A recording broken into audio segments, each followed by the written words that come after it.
चलो भाई आना नेक्स्ट क्वेश्चन में। तो देखते हैं हम क्वेश्चन नंबर 18। देखो भाई बहुत अच्छा क्वेश्चन है। क्वेश्चन नंबर 18 क्या है, आपको ए मैट्रिक्स दे रही है, आई एक आइडेंटिटी मैट्रिक्स है ऑर्डर 2 की। तो मेरे से बोला गया है शो करो इसको ये। तो सबसे पहले मैं क्या करूंगा, एलएचएस सॉल्व कर रहा हूं, जो कि है मेरा आई प्लस ए। आई मतलब आइडेंटिटी मैट्रिक्स प्लस ए मतलब ये जो दे रखा है आपको ये मैट्रिक्स, ये। तो मैंने प्लस करा इसको, तो क्या आया 1 + 0 1 minus tan alpha by 2, tan alpha by 2 और 1। ये आ गया आपका आई प्लस ए। क्लियर है भाई। अब मैं यहां पर राइट हैंड साइड निकाल रहा हूं। तो सबसे पहले मैं क्या निकालूंगा, आई माइनस ए। तो अब इन दोनों को माइनस करूंगा, 1 - 0 1, 0 में से माइनस करूंगा तो ये प्लस का हो जाएगा। ठीक है, 0 में से इसको माइनस करूंगा तो ये माइनस का हो जाएगा, और 1 - 0 1। और अब आई माइनस ए की मल्टीप्लाई इससे करूंगा मैं,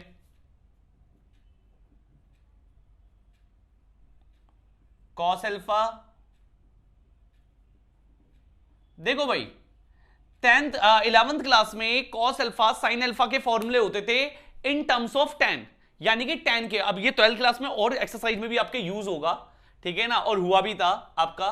ठीक है भाई, तो मैं क्या करूंगा, इसको 10 में फॉर्मूले खोल दूंगा, क्योंकि देखो मेरे को आंसर तो 10 में ही चाहिए, मेरा आंसर तो 10 में ही लाना है मुझे लेफ्ट हैंड साइड। तो आई माइनस ए की जगह मैंने वैल्यू पुट करे, मैट्रिक्स पुट कर दिया।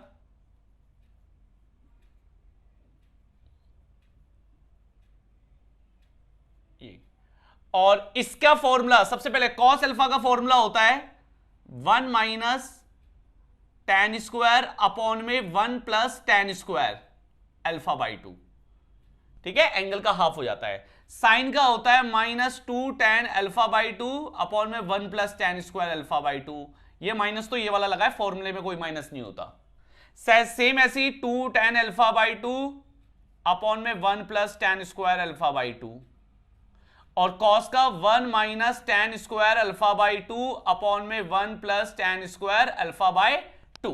ये आ गया भाई मेरा। ठीक है भाई, अब इनकी मल्टीप्लाई करूंगा तो बार बार tan अल्फा लिखना पड़ रहा है, इसके लिए मैंने tan अल्फा बाई 2 को थोड़ी देर के लिए मैंने x मान लिया।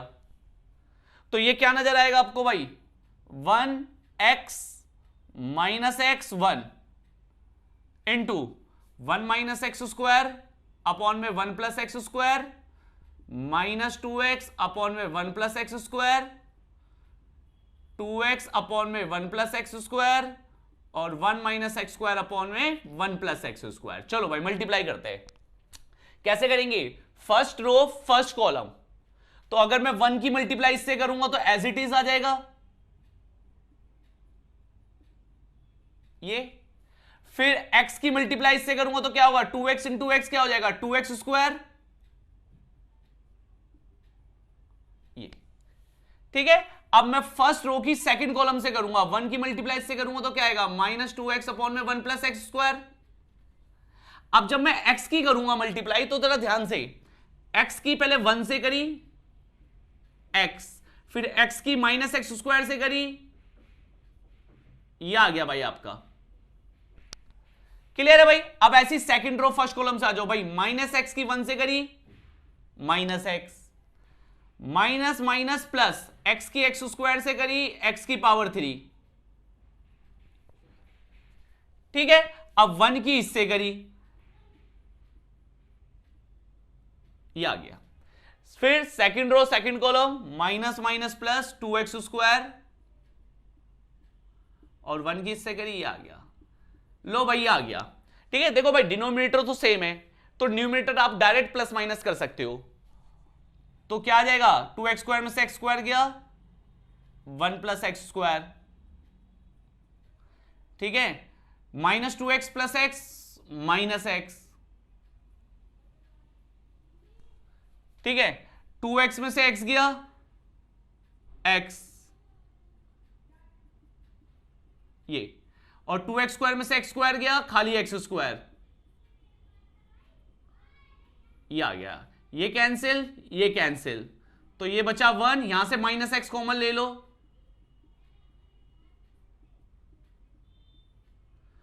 और यहां से x कॉमन ले लो,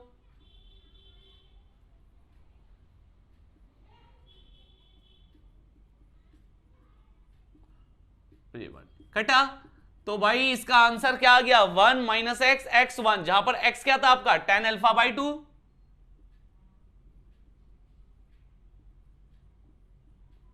यही आ गया आपका आंसर। देख लो भाई, आपका लेफ्ट हैंड साइड और राइट हैंड साइड बराबर आ चुका है। चलो भाई नेक्स्ट क्वेश्चन देखना, बहुत अच्छा क्वेश्चन है, ये भी इंपॉर्टेंट क्वेश्चन है। इसने क्या बोला है, एक ट्रस्ट फंड है जो, मतलब सपोज मैं अपना पैसा 30,000 रुपए इन्वेस्ट कर रहा हूं। अब इन्वेस्ट में एक नहीं दो जगह इन्वेस्ट कर रहा हूं, और दोनों जगह से जो मुझे हर साल का इंटरेस्ट मिलेगा वो मुझे अलग अलग मिल रहा है। एक जगह से मिल रहा है मुझे 5%, एक जगह से मिल रहा है मुझे 7%। तो मुझसे बोला गया है ऐसे करके मुझे जो टोटल एनुअल इंटरेस्ट मिल रहा है वो दो, मतलब एक बार बोला 1,800 रुपए लेके चलो और एक बार 2,000 लेके चलो टोटल एनुअल इंटरेस्ट। तो बताओ मैंने कितना पैसा इन्वेस्ट करा है। तो सबसे पहले मैं लेट कर लेता हूं, let the invested amount be x and 30,000 minus x. तो ये बन गई मेरी एक मैट्रिक्स जो पैसे की मैट्रिक्स है, ये आ गया, ठीक है ना। अब दिक्कत देखो यहां पर क्या है भाई, मैं इसको दो तरीकों से कर सकता हूं, मैं जरूरी नहीं है, मैं इसको ऐसे भी बना सकता हूं,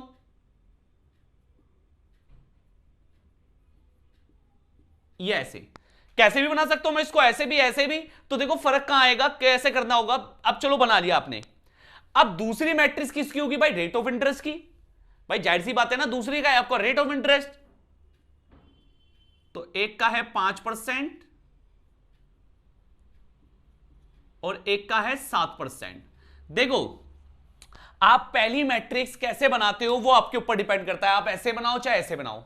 बट जो दूसरी मैट्रिक्स बनेगी वो देखो, इतना तो हमें पता ही होगा कि हम मल्टीप्लीकेशन करेंगे। अगर मैं 10,000 रुपए 5% इंटरेस्ट कमा रहा हूं तो मैं क्या करूंगा, नहीं प्लस तो करूंगा नहीं, मल्टीप्लाई करूंगा, 5% 10,000 का निकालूंगा। वैसे ही मैं यहां पर मुझे पता है मल्टीप्लीकेशन करनी है।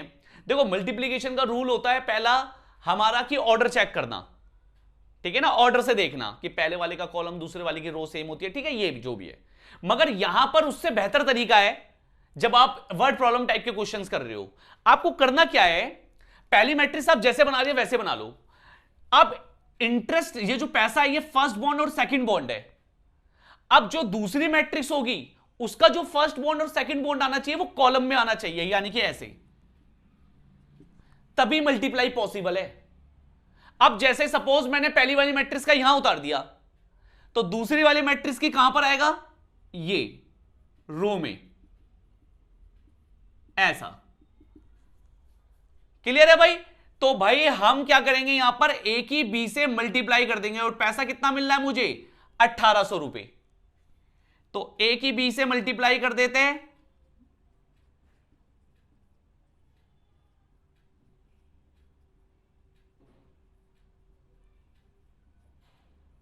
ये चलो भाई मल्टीप्लाई करते हैं, फर्स्ट रो फर्स्ट कॉलम। तो x की इससे करी तो ये हो गया 5x अपॉन में 100। 30,000 की 7/100 से 2 जीरो से 2 जीरो कटा तो ये आ जाएगा 2100। और माइनस एक्स की इससे करी तो ये आ जाएगा -7x/100 और बराबर में 1,800। ये ठीक है भाई। एक्स एक्स वालों को माइनस कर लो, 5 में से 7 गया, माइनस का 2x/100 और ये इधर जाके माइनस हो गया, -300 आ गया। ये कटा 15 बारी में तो ये आ गया 15,000। यानी कि जो मैंने इन्वेस्ट करा अमाउंट, एक्स मेरा 15,000 है, तो दूसरा अमाउंट भी कितना होगा, 30,000 में से 15,000 गए, 15,000। यानी कि दो जगह जो मैंने पैसा इन्वेस्ट करा है वो 15,000 है। अब यहां पर क्या करेंगे, अब यहां पर ए की बी से तो मल्टीप्लाई हो रही नहीं भाई, हो ही नहीं सकती ए से बी की मल्टीप्लाई। मैं ऑर्डर चेक नहीं करके नहीं कह रहा, क्योंकि जो पहली मैट्रिक्स होगी जिसका जो रो में होगा वही सेकंड मैट्रिक्स का कॉलम में होना चाहिए, बट ऐसा तो हो ही नहीं सकता यहां पर।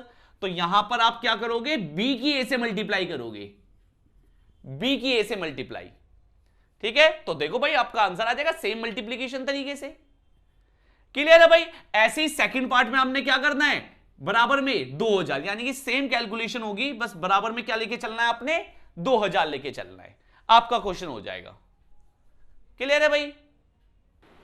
चलो भाई नेक्स्ट क्वेश्चन देखो, इसने दोबारा देखो भाई वैसे ही क्वेश्चन आगे इसने बोला है, एक बुक शॉप है, particular school has 10 dozen chemistry books, 8 dozen की physics book, 10 dozen economics books, और उनकी सेलिंग प्राइस दे रही है 80, 60, 40 एक बुक की, और ये डजन में है। तो एक मैट्रिक्स बनाओ भाई आप बुक्स की, और एक मैट्रिक्स बनाओ आप पैसों की। तो कितना टोटल मेरे पे पैसा आया, टोटल अमाउंट कितनी आई मेरे पे, तो भाई क्या करूंगा, पैसों की मल्टीप्लाई करूंगा मैं बुक से। तो यानी कि एक मैट्रिक्स बन गई आपकी ये 10 डजन केमिस्ट्री बुक, तो केमिस्ट्री 10 डजन 12 से मल्टीप्लाई करूंगा 120 बुक, और फिर फिजिक्स बुक कितनी है 8, 12 8 जा 96, फिर इकोनॉमिक्स बुक 10 यानी कि 120। मैंने रो में बना दिया। तो जो दूसरी मैट्रिक्स होगी इनके प्राइस वाली, वो किस में होगी आपकी, कॉलम में। केमिस्ट्री का प्राइस है आपका 80, फिजिक्स का प्राइस है 60 रुपए, और आपका इकोनॉमिक्स का प्राइस है एक बुक का 40 रुपए। ठीक है, तो अब मैं क्या कर दूंगा, ए और बी की आपस में मल्टीप्लाई, तो फर्स्ट रो फर्स्ट कॉलम बस मल्टीप्लाई कर दो, आपका आंसर आ गया। इसका करा 9600, इसकी करी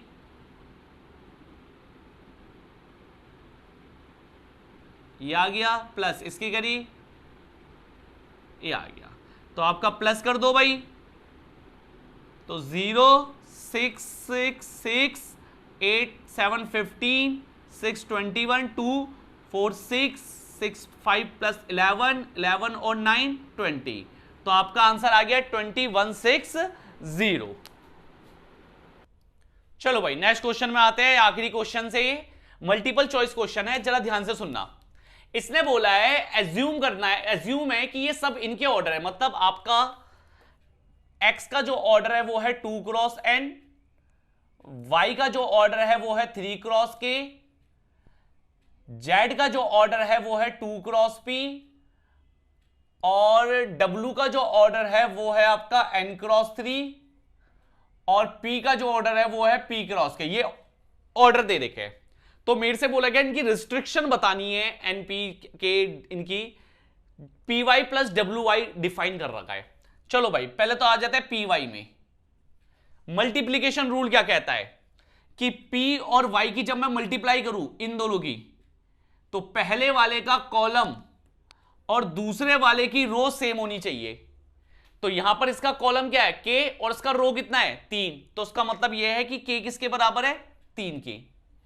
फिर यह कहता है कि जो बच गया उतना ऑर्डर का आंसर आता है, तो P क्रॉस K का मेरा आंसर आया,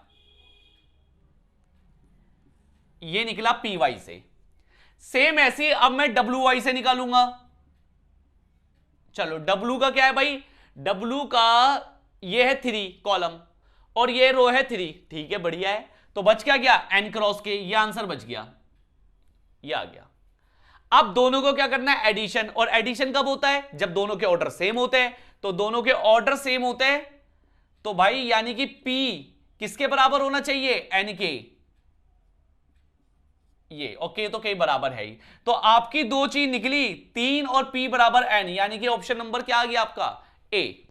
सिंपल सा, ठीक है ना, जो निकल रहा है वो निकालते रहो आंसर। ऐसे ही आपका 22 जो है वो क्या बोल रहा है कि n और p बराबर है, ये बोल रखा है। तो बताओ 7x माइनस 5z का क्या होगा भाई, सेम। x का ऑर्डर कितना है 2 क्रॉस n, तो 7x का भी क्या होगा सेम ही। स्केलर मल्टीप्लीकेशन में ऑर्डर चेंज होता ही नहीं है भाई। तो ये रहा आपका x का ऑर्डर और ये रहा आपका z का ऑर्डर, ये रहा। तो भाई n किसके बराबर हुआ 2 के, पहले वाले, अच्छा सॉरी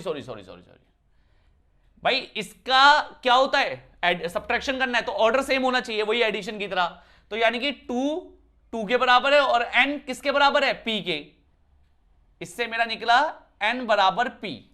तो इसका मतलब मैं आंसर में क्या बोल सकता हूं भाई, n की जगह p भी लिख सकता हूं, मैं इसको 2 क्रॉस p भी बोल सकता हूं, और मैं या तो 2 क्रॉस n भी बोल सकता हूं, दोनों मेरे आंसर है, क्योंकि p की जगह मैं n भी लिख सकता हूं, n बराबर p है। तो देख लो ऑप्शन में कौन है भाई, ये रहा आपका 2 क्रॉस n। 2 क्रॉस p नहीं देगा, एक ही तो देगा ना ऑप्शन में आपका। क्लियर है भाई? तो ये चैप्टर हुआ आपका फिनिश। मिलते हैं फिर आपसे नेक्स्ट क्लास में।